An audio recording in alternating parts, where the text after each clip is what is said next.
Places of worship special provisions act 1991.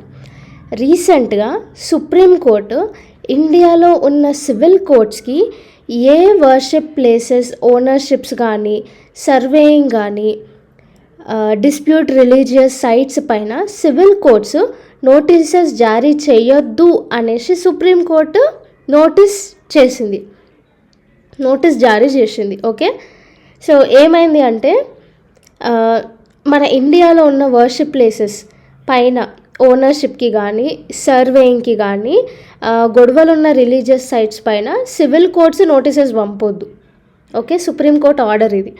So ఏంటి అసలు ఈ places of worship special provision act 1991 ఏంది, దీని గురించి చూద్దాము.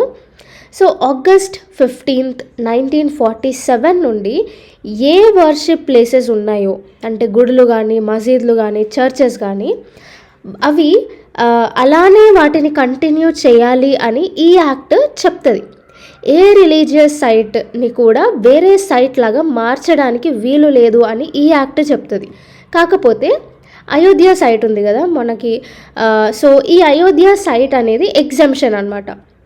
And ancient monuments and archaeological sites and remains act 1958 కింద కవర్ అయ్యే సైట్స్ని కూడా ఆ సైట్స్కి కూడా వర్తించదు అనేసి సుప్రీంకోర్టు చెప్పింది. ఒకవేళ ఈ యాక్ట్ని ధిక్కరిస్తే ఈ యాక్ట్ని ధిక్కరించి ఏదైనా మాస్క్ దగ్గరికి కానీ టెంపుల్ దగ్గరికి కానీ చర్చ్ దగ్గరికి కానీ వెళ్ళి అవి డిస్ట్రాక్ట్ చేసి అవి మా రిలీజియస్ ప్లేస్ అనేసి ఎవ్వరూ చెప్పొద్దు, అది కంటెంప్ట్ ఆఫ్ కోర్ట్ అవుతుంది.